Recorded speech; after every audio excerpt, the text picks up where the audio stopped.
Known for his trademark black, two-badged beret and biting tongue, this British general was meticulous, methodical, and at times to his superiors, maddening. Today, we're going to look at the life, campaigns, and most importantly, the medals of the Spartan general himself, Bernard Montgomery.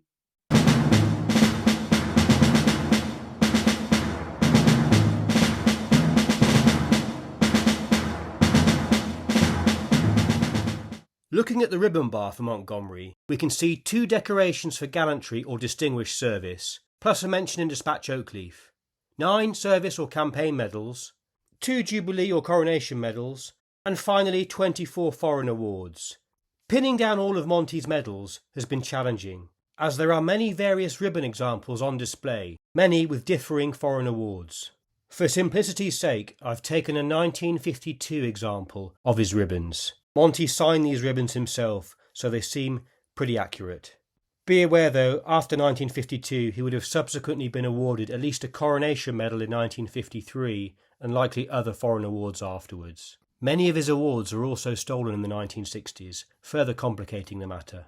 For this video I took a trip to his statue in Whitehall, London, and also recently got the chance to visit his home village, Binstead. He moved near here in 1947 and lived here until his death, often worshipping at the Holy Cross Church, where he was later buried. So you will see some footage of London in the vicinity of his statue, and also Binstead.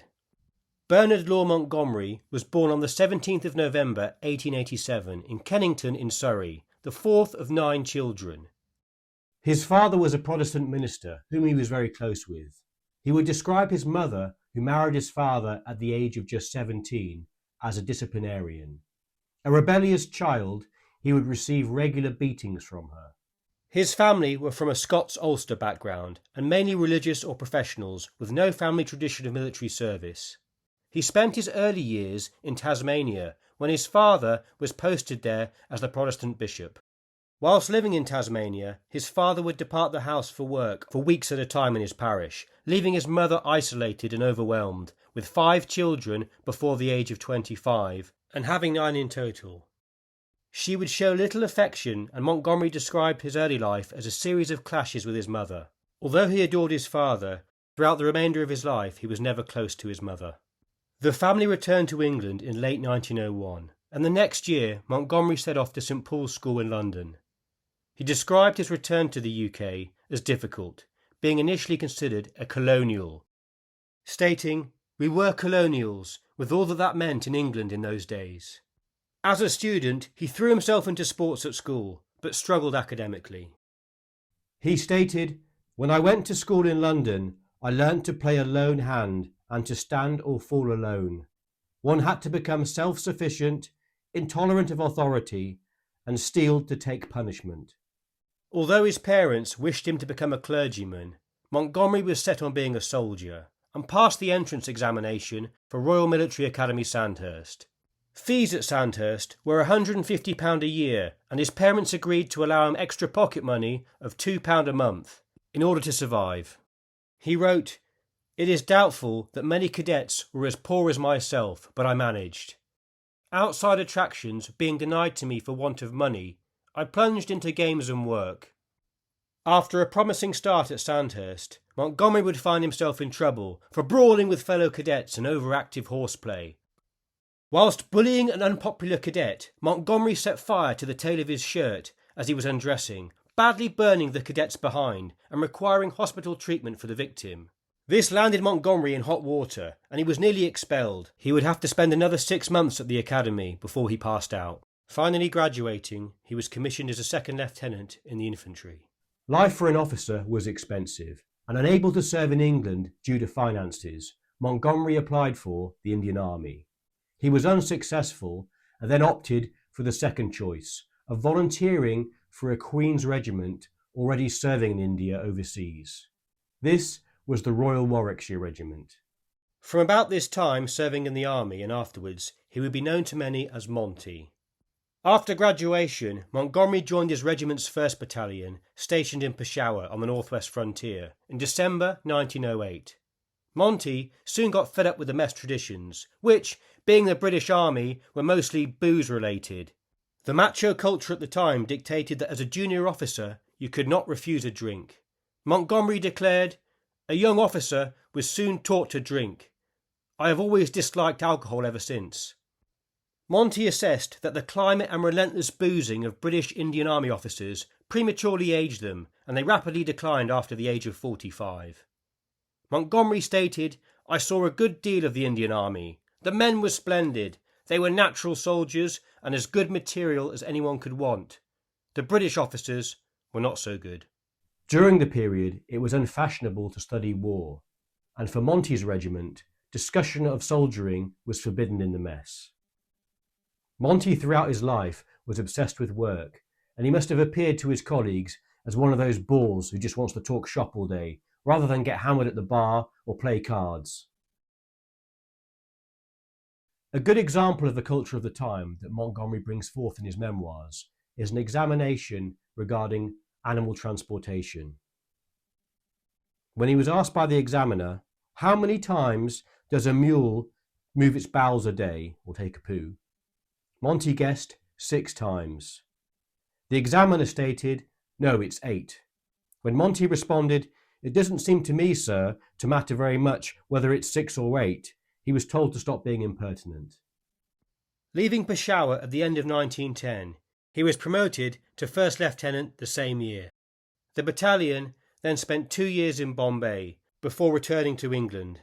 The lessons learned during this period by Monty were that to succeed, one must master one's profession. Going forward, that would be his mantra for the remainder of his career.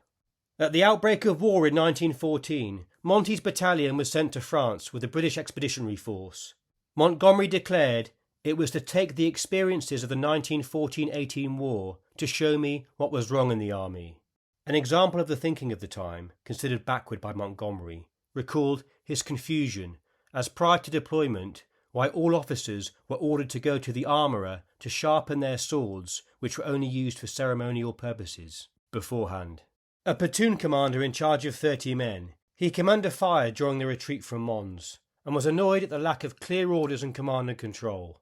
His battalion colonel would later be cashiered for deserting his troops, and then, almost Beau Jest-like, join the Foreign Legion and redeem himself. In October 1914, his unit was once again involved in action, this time assaulting a German position. Monty managed to surprise a trench full of unsuspecting Germans.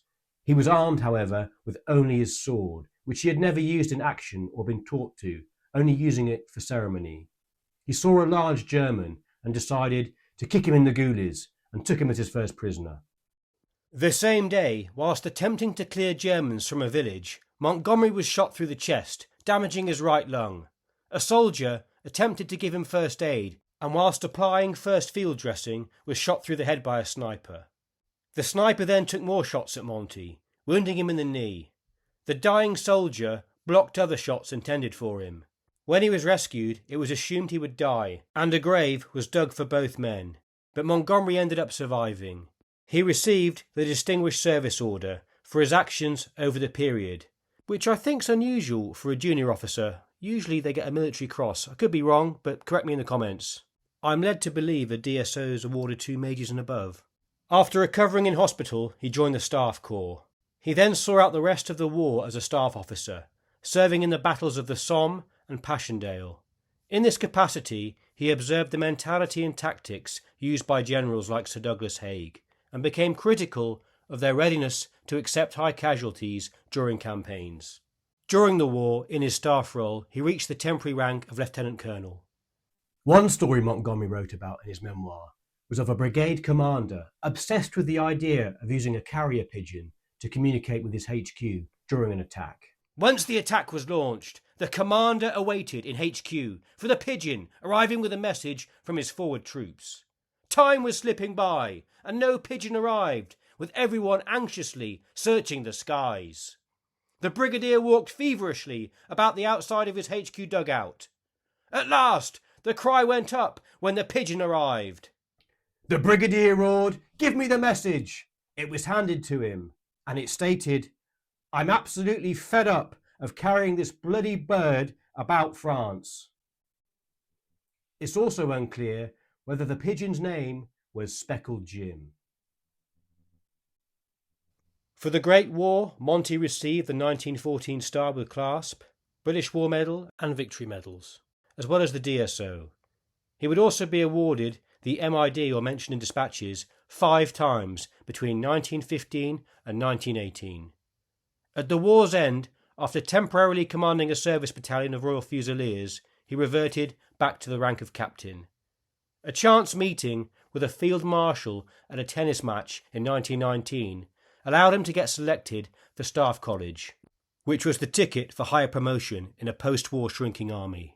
After graduating, he was appointed Brigade Major in the 17th Infantry Brigade, which was stationed in County Cork during the final stages of the Irish Rebellion, later known as the Irish War of Independence. County Cork was one of the most heavily Republican counties in Ireland and a hotbed of resistance against the Crown. Here's a fascinating fact. The Irish War of Independence was one of the very few anti-British rebellions attempted in history against an English king that wasn't led by Mel Gibson. Montgomery stated, "My whole attention was given to defeating the rebels. It never bothered me a bit how many houses were burnt." He reportedly stated in a letter to his father, "Any civilian or Republican soldier who interferes with any officer and soldier is shot at once." These seem incredible statements, considering at the time that whom he was talking about, the Southern Irish, were British subjects. Perhaps his Ulster background and ingrained sectarianism during the period made him more biased towards the Southern Catholic population, but I doubt that's the case, and will explain later. Although Monty served garrison duty in Peshawar on the northwest frontier, he just missed out on the 1908 Momand expedition his regiment was involved in. See my video on Super Lothario Lord Flashheart for more details.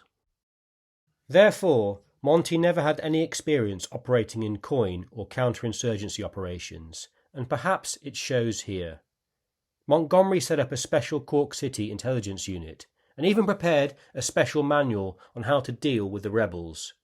However, it seems his intelligence network was deemed poor by his opposition, and he was criticised as having a heavy-footed Western Front methodology to everything.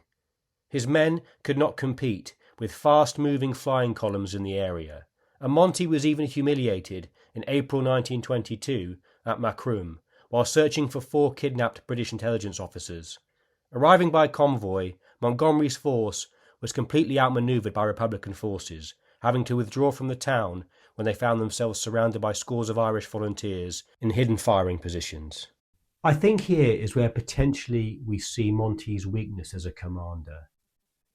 To have an effective campaign against an insurgency, you require intelligence-led decision-making and the ability of rapid manoeuvre and decision-making, thinking quickly on your feet and reacting to events, but also the ability to discern intelligence. Monty, highly knowledgeable with his staff experience in World War I and recently graduating from the college itself, understood how large bureaucracies and their apparatus worked. This was ideal for conventional warfare consisting of large formations of men and conflicting armies, requiring a logical and mechanically minded brain. When dealing with the nuances of an insurgency, Monty, in my opinion, seemed more out of his depth. I've seen some authors and historians argue Montgomery may have had a slight degree of autism or Asperger's. I'm not qualified to make a comment on that, but it's clear Monty saw things very much in black and white. Negotiating the grey complexities of a guerrilla war that relies on human intelligence, psychological warfare, and winning hearts and minds requires a high degree of emotional intelligence and subtle interpretation of events. These are qualities that Monty potentially lacked compared to his other strengths. That said, he later learned from this conflict that ultimately, to win an insurgency, you needed to win over the local population in addition to the military campaign.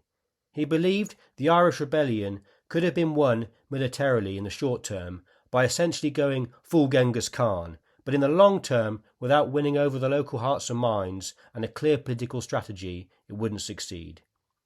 Years later, he would criticise the Vietnam War for being wrongly handled with no strategic framework. After the war in 1925, whilst on holiday in Switzerland, Monty met his future wife, Elizabeth Carver, known as Betty. Betty was a widow with 2 sons. Her husband had been killed in the Great War. In 1927, Montgomery married her, and they had a son. Their marriage was described as very happy. The pair would do everything together and rarely spent periods apart. Betty would join him on his postings, and his two stepsons both joined the army in the 1930s. His wife was credited with helping the socially awkward Montgomery advance up the ranks. Promoted in January 1929 to lieutenant colonel, he spent time commanding his old regiment, the Royal Warwickshires, as well as working on the infantry training manual. Promoted colonel in 1934, he was transferred as an instructor to the Indian Army Staff College in Quetta for 3 years. He returned to England in 1937 to take command of the 9th Infantry Brigade and given the temporary rank of brigadier. Tragically that year, whilst on holiday in Burnham-on-Sea in Somerset, Betty suffered an insect bite on her foot, which then turned septic. Betty died in her husband's arms. Montgomery, devastated, spent many days alone in their home in Portsmouth and would see no one. He later wrote, "I was utterly defeated. I could not understand it. My soul cried out in anguish against this apparent injustice. I seemed to be surrounded by utter darkness." Monty would never remarry throughout his life and would stay single, stating, "I do not believe a man can love twice, not really in the way I had loved." To take his mind off this tragedy, Montgomery threw himself obsessively into his work, and in 1938 was promoted Major General in October of that year. He was sent briefly to Palestine to command the 8th Division for around 8 months to assist suppress the Arab revolt, which occurred over Jewish immigration. Here he earned his only non-World War-related campaign medal, the 1918-62 General Service Medal with Palestine clasp. According to his memoir, he became seriously ill in May 1939 with a suspected tuberculosis, which it wasn't, and was sent back to England to recuperate. With the change in climate, he recovered quickly, and on 28th of August 1939 was given command of the 3rd Infantry Division, only a few days before war was declared. Monty liked animals, and I've heard a story that he had a stuffed dog named Romeo that he kept with him, as well as later in the war having 2 dogs named Hitler and Rommel. He was also an advocate of cold baths and ate frugally, eating the same rations as his men when out in the field. Sent over with the British Expeditionary Force at the outbreak of war in September 1939, Montgomery was critical of the Allied leadership. He believed the war in France had already been lost years before in the corridors of Whitehall. He stated, in September 1939, the British Army was totally unfit to fight a first-class war on the continent of Europe. Few large-scale exercises had been held in the years before, and his division even had to rely on motorised transport consisting of vans and lorries requisitioned from English towns for mobility in France. In early 1940, Monty was nearly sacked for sending out a directive to the troops in his division on avoiding venereal disease and discouraging informal liaisons between soldiers and local village girls. Monty was a professional soldier and had served in France before, so knew what some of his troops got up to and was a realist. With a wry sense of humour, I'm loosely paraphrasing now, but within his memo he stated something along the lines of, "Chaps indulging in horizontal refreshment with the local ladies in turnip fields." Clearly that caused outrage amongst the religious establishment within the British military at the time, and calls for him to be sacked. Paradoxically, Monty would also go on periodic purity drives, focusing on units which he deemed were underperforming and trying to root out, ban or seize alcohol and other, shall we say, literature. I'm thinking of community guidelines here, so let's refer to them as jazz magazines. The division saw comparatively little action, but was praised for its professionalism and high levels of training. No doubt Monty's regular searches and seizures of saucy smut and illicit ale would have contributed to their fighting efficiency. After the fall of France and most of the army's equipment abandoned around Dunkirk, there was a shortage within England. What was found was given to the 3rd Division, Monty's division, so England had at least one fully equipped division to defend the country in the case of a German invasion. And I think that's a testament to the faith that the army leadership did have in Monty's qualities. He was then made a Companion of the Order of the Bath. Montgomery stated that he first met Churchill in the summer of 1940 when he visited his division. At dinner at the Royal Albion Hotel in Brighton, Churchill was amazed Monty asked for water rather than booze. Monty stated he neither smoked nor drank and was 100% fit. Churchill replied in a flash that he both drank and smoked and was 200% fit. Monty was also a vegetarian and a deeply religious man and a regular worshipper at the Church of the Holy Cross in Binstead after he moved there in 1947 and would later be buried at the church. Montgomery was tasked with drawing up invasion plans for the Azores in the Atlantic and also ports in Southern Ireland, including Cork. I'm sure the Irish would love to have seen Monty again. However, these plans did not come into fruition. In July 1940, he was promoted acting Lieutenant General, taking over 5th Corps, defending Hampshire and Dorset from invasion.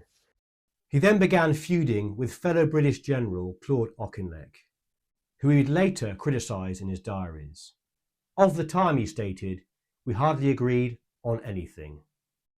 As 5th Corps commander, he states that this is where for the first time he had real influence on training and doctrine for the wider army, which set him up for success in the following 2 years.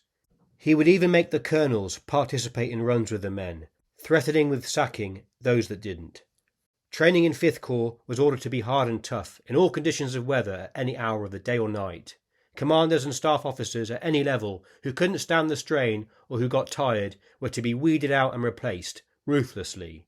During the war, aside from emergencies, he would insist on going to bed at 21:30 hours every night, stating that a commander at his level must be able to think clearly when making decisions. Alcohol and tiredness were influences that could be damaging. He typically woke early, around 5 a.m, and had a personal fitness regime. He was known to walk around camps to inspect troops and maintain his personal fitness, no doubt keeping a beady eye out for any banned beer bottles or restricted raunchy reads. Monty also reportedly kept pictures of great men in his office, such as Napoleon, and would regularly talk to them, or so it's been stated. I'm not sure if that's just rumour mint or not, or if it's verified. He would also have a portrait of his beloved departed wife on his bedside table at all times. In April 1941, he took over 7 Corps, defending Kent, Sussex and Surrey, and again ruthlessly purged the Corps of deadwood officers, installing high training and fitness. In December, he took over the South Eastern Command, culminating in Exercise Tiger. He was critical of the raid in Dieppe, believing lessons learned from the raid could have been gained without so many casualties. He saw mistakes in planning, operational security, and essentially too many cooks spoiling the broth. He first met Eisenhower in 1942, typically having a go at the chief for smoking in his presence. The two would have their ups and downs going forward. Monty would irritate Eisenhower with his continual boasts, criticism of others, and other demands, which were a constant headache for Eisenhower, who was the supreme Allied leader in Europe. The more I read about Eisenhower and the constant issues that he had to deal with amongst his leaders, the more I feel sorry for him. Having to deal with their constant bitching and clash of egos, it was more at times like he was a pro wrestling manager than a military leader, especially dealing with people like Patton and Monty. After the war, Monty referred to Eisenhower as a nice chap, not a soldier. Eisenhower, years later, reportedly in an interview, referred to Monty as a psychopath. In August 1942, Montgomery was sent to North Africa to take over the 8th Army from his old nemesis Auchinleck. He quickly revitalised the army's morale and discipline and insisted on careful planning, thorough training and overwhelming force to save casualties. It's here that Monty started wearing his trademark Black Tank Regiment beret. He realised he needed to be recognised by the rank and file, rather than just another anonymous general, and began wearing it coupled with 2 regimental badges. He stated that citizen soldiers of World War II were more educated than World War I, and wiser, not willing to throw their lives away.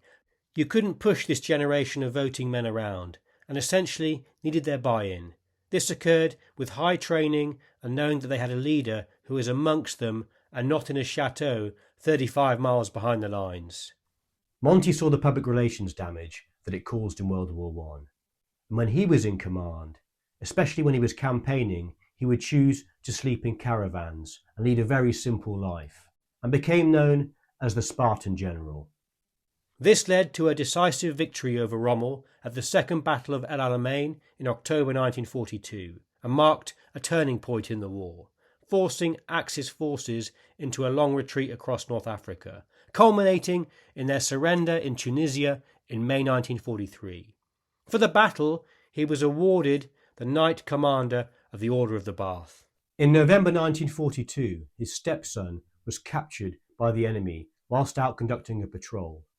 Monty wrote to a friend, "I am very sad about it, as I was devoted to him and he to me." Monty would keep tabs on his stepson's whereabouts and was delighted when he escaped in Italy 12 months later and made it through enemy lines, joking, "Where the hell have you been?" when reunited with him. Montgomery then co-led the Allied invasion of Sicily and Italy, where his perceived cautious approach led to friction with the gung-ho blood and guts Patton, who referred to Monty as that goddamn limey. In June 1944, he played a key role in planning and leading the Allied ground forces during D-Day in the invasion of Normandy. Although the subsequent campaign progressed slower than anticipated and he was criticised for his actions around Caen, his forces ultimately contributed to the breakout and liberation of northern France. In September 1944, Montgomery launched the ambitious but ultimately unsuccessful Operation Market Garden, failing to secure a foothold across the Rhine at Arnhem. During the German Ardennes offensive in December 1944, otherwise known as the Battle of the Bulge, he temporarily took control of parts of the US Army and helped stabilise the front, though his bombastic and over-exaggerated public statements about his contribution caused tensions with the American commanders. In 1945, Montgomery's 21st Army Group crossed the Rhine and advanced through northern Germany, capturing key cities and linking up with the Soviet forces. On the 4th of May 1945, he accepted the surrender of German forces in the north, just days before Germany's wider unconditional surrender. Although he came under criticism for his self-promoting style, perceived cautious tactics and difficult personality, there can be no doubt that the man was a brilliant organiser and contributed to the raising of morale at a critical time amongst the British Army. Perhaps his foibles didn't help out with that reputation. Indeed, if I was a lowly private, having my locker searched by a major general attempting to find booze, or rummaging around looking for lewd literature, I would find that a bit bizarre. Monty was a unique general in that he clearly understood the age and war in which he was fighting. There's a saying that most generals fight the last war, but that can't be applied to Monty. A World War II general in many ways was more a CEO than a war-fighting general. Taking a clinical approach to leadership, he emphasised efficiency and understood the biggest enemy of a modern army was bureaucracy and disorganisation. Like Patton, he also understood the power of PR, and that he needed to be the brand of his division or army in order to make a citizen army know who was leading them, build confidence in that leadership, and increase morale. Montgomery made the best of and also understood the realities and constraints of Britain's situation during the war. He wasn't reckless as well with his men's lives, and he stood up to pressure from politicians. Ultimately, in my opinion, he was the right man at the right time for the job. In 1946, he was given the title of First Viscount of Alamein. Montgomery would continue his career after World War II, serving as C&C of the Army of the Rhine, typically continuing to clash with other service chiefs, and then was appointed chairman of the Western Union Defence Organisation C&C Committee, falling out with the French. He ended up as deputy commander at NATO headquarters, before finally retiring in 1958.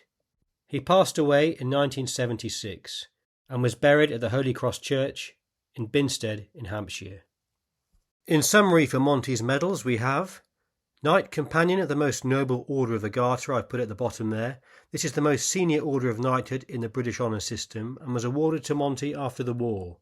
It comes as a sash, so not sure it goes on a ribbon bar. If you know, please let me know. Most Honourable Order of the Bath. Over his lifetime this was upgraded from Companion to Knight Commander. Distinguished Service Order, 1914 star with clasp. British War Medal, Victory Medal with mention in dispatches. Over his life, he was awarded the MID 9 times between 1915 and 1944. General Service Medal, 1918 to 62 with the Palestine clasp. 1939 to 45 Star. Africa Star with 8th Army silver number. Italy Star. France and Germany Star. War Medal, 1939 to 45. 1939 Jubilee Medal. Coronation Medal, 1937. We mentioned his Coronation Medal 1953 before, so it's not here. Grand Cross of the Royal Order of St. Olaf, Norway. Grand Cross of the Order of the White Lion, Czechoslovakia. Croix de Guerre, World War I with Palm, France. Order of the Elephant from Denmark. United States Legion of Merit. The US European, Middle East and North African Campaign Medal. I have no idea why he's seen wearing this around, as it's a foreign country's campaign medal, but as we know on dress code, Monty made his own rules. Perhaps it was an indulgence allowed by Whitehall and gifted by Eisenhower. The Moroccan Order of Ussam Alouet. We covered this before in more depth with Patton. Tunisian Order of Glory. Soviet Order of Victory. Virtuti Militari from Poland. The Order of Suvorov, Soviet. Order of Leopold from Belgium. The Distinguished Service Medal from the USA, Grand Cross Legion of Honour from France, the Croix de Guerre from France, World War I, Palm, Order of Netherlands Lion, Greek Order of George I, Croix de Guerre Belgium, World War II, Order of the White Lion from Czechoslovakia, the Czech War Cross, Order of the Oak Crown Grand Cross Luxembourg, the Luxembourg War Cross, Cross of Valour from Greece, finally the Ethiopian Order of the Seal of Solomon. I thought it couldn't get any more difficult than Patton, but Monty's medals seem even more complicated. There may be other medals I have missed or awards, so don't accept this as final. I know he got his Field Marshal's baton as well. Anyway, I think I've had a pretty good crack at it. So Monty has been a challenge. I'm pretty sure that I've got the majority of his medals, but I'm sure one or two, even more, may have slipped through the cracks. So if you are aware of any, please let me know in the comments. Thanks for watching. I hope you found some value from this, and I'll see you in the next one.